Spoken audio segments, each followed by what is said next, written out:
Hello everyone, my name is Nannette and I'm here to talk to you about choices and how choices impact your life. And I'm Dan Hammer, and I want to talk to you about choices and how those choices impact your health and wellness. You have a choice. You can either make decisions that are going to lead to good health, or you're going to make decisions that lead to bad health. And so, Nannette, I'd like to talk about your father.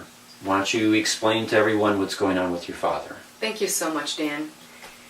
When Dan talks about choices, he's right. You can have health issues or you can be healthfully abundant. You can have health issues or you can be healthfully abundant. I am someone who's watching a father fade away with Alzheimer's disease. I never thought I'd be in this position. I never in a million years thought I'd be in this position, having a father in a nursing home. But as I sit here and I talk to you about choices, my father is in a nursing home with, I would have to say, mid to advanced stages of Alzheimer's disease.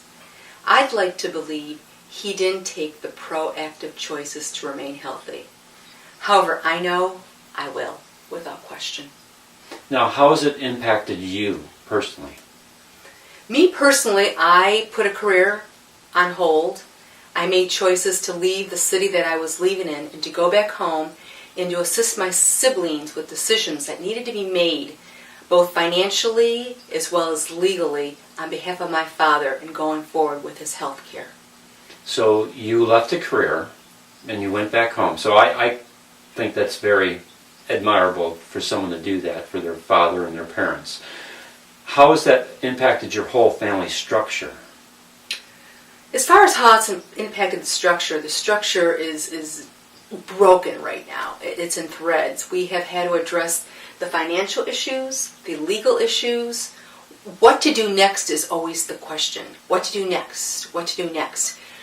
Because as my father fades away, he still will be living. He may not be living like a person who can be totally lucid. But we have to make decisions on how we're going to care for him. And financially, it's a huge burden on my family. And again, I made those choices because I don't want my siblings to say I wasn't there during this difficult time. Okay. So your father is in a nursing home because of choices that have been made in his life from a health standpoint. Do you mind sharing with people what your age is? I'm always hesitant to ask that question, but if you wouldn't mind sharing what your age is? No problem, Dan. Actually, I'm thrilled to share it. I am 51 years old. And interestingly enough, when I went to college, 2 or 3 years ago, let's say, I'm just teasing on that one, about 20 years ago, I started running. And I went to school at a place that was already onto this bandwagon of health. I was actually a vegetarian at one point, and I just always realized it was so simple to be healthy, so simple to be athletic. So my life has been dedicated to yoga and eating well. And every year it seems like I learn more and more and more. And it's interesting that I met you along the way at this point, Dan, and your mission for great health. Okay. So I would assume that the choices that you made for health are a lot different than the choices that your father made for health. Would that be true? That is true. And I wonder, there's a couple of ways to look at that, Dan. I wonder if he really was aware that he wasn't making proactive choice for his health. And as far as me, I watched the way my parents were aging, and I knew that was not the way I was going to age. I can surely agree that my mother didn't look like this at 51. Okay. Now, I know that ABC News just recently was doing a series of broadcasts, and there was a connection between heart and brain health. Would you mind sharing what you picked up from that? Clearly. What I picked up on that is there is going to be a huge epidemic of Alzheimer's. This is not going to go away. And they're also addressing that women are going to be severely in this category of Alzheimer's with the pressure and the pace of women's lives today that is not assisting in keeping themselves healthy. I was overwhelmed that Maria Shriver addressed this whole issue regarding Alzheimer's, and I was grateful given what my family's going through. So women are impacted from the standpoint that they're going to have to be caregivers for spouses that are going through Alzheimer's, as well as they're going to have to most likely be given care because they're going to go through the same experience. Absolutely. I had to catch myself as you were speaking. Right, that is an issue right now. They're saying that Alzheimer's is happening to individuals younger and younger. And you need a strong heart and a strong mind to remain healthy. One of those two break down, it's a problem. So in that ABC News broadcast, did they give you any kind of connection between heart health and brain health? I don't recall, personally, when I was watching it, I don't recall it. However, in my experience and just visiting with you in the last few months, I know that there is a connection between heart health and brain health, clearly. I believe it's the endothelial cells, Dan? Okay, endothelial cells. There is an organ called the endothelium, and when I do a lot of presentations, I can tell you most likely for this audience as well as the audience that I normally talk to, if I ask people to raise their hand if they've ever heard of the endothelium, most people never raise their hand. Less than 5% have ever heard of the endothelium, and even less even know what it does. But there is an organ inside your body that controls your whole cardiovascular system, called the endothelium, or as you said, endothelial cells. And they line the heart, all your blood vessels, your arteries, your veins, your capillaries, the ones that are in your brain, every organ, every system in your body, every place that capillaries and the cardiovascular system goes to, it's all lined by a one-celled thick organ called the endothelium. And it is an organ. It's involved in many different functions in the body. If you actually scraped all those cells together, they would weigh almost as much as your liver. And if you spread them out, depending upon the size of the person, if you spread them out from a surface volume standpoint, depending upon the size of the person, they would be either somewhere between 4 to 8 tennis courts in surface volume. And that endothelium, those endothelial cells, are so important they produce a gas called nitric oxide. Now, are you familiar at all with nitric oxide? Yes, I've heard of it in my lifetime, Dan. Okay. Certainly. Have you heard of it in terms of like as an outside environment where it's a pollutant in the air? Yes. Okay. Well, inside your body, that outside pollutant inside your body is the master signaling molecule of your whole cardiovascular system. So who would ever thought that you would have an environmental pollutant that would be the most important thing for your cardiovascular system in terms of regulating your blood pressure, keeping blood platelet cells from sticking together.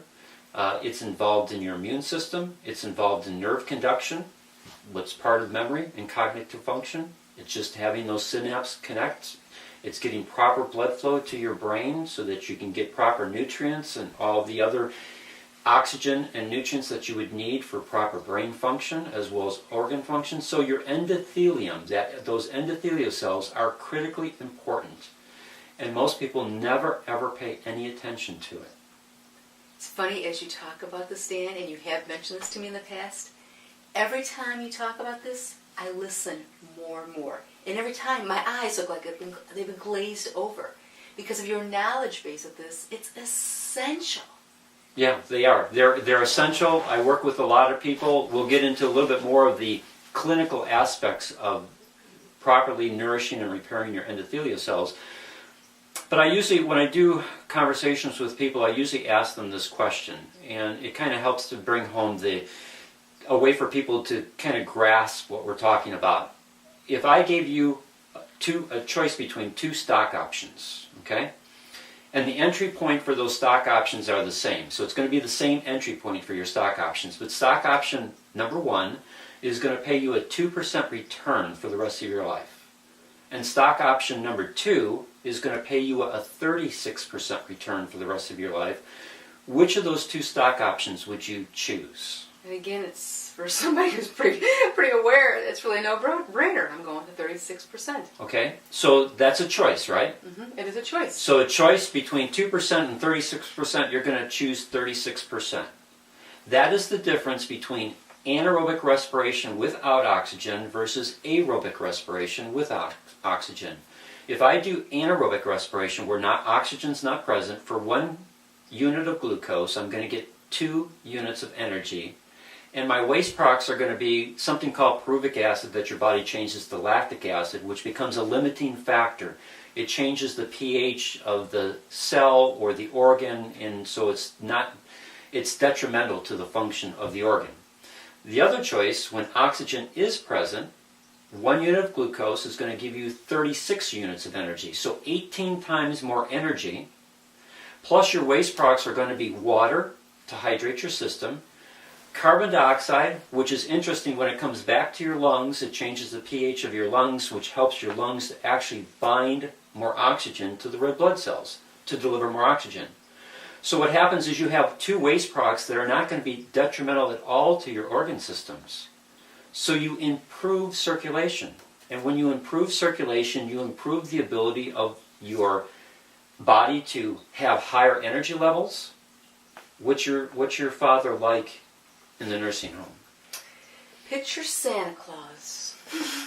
Picture Santa Claus moving really slowly with his walker. Okay.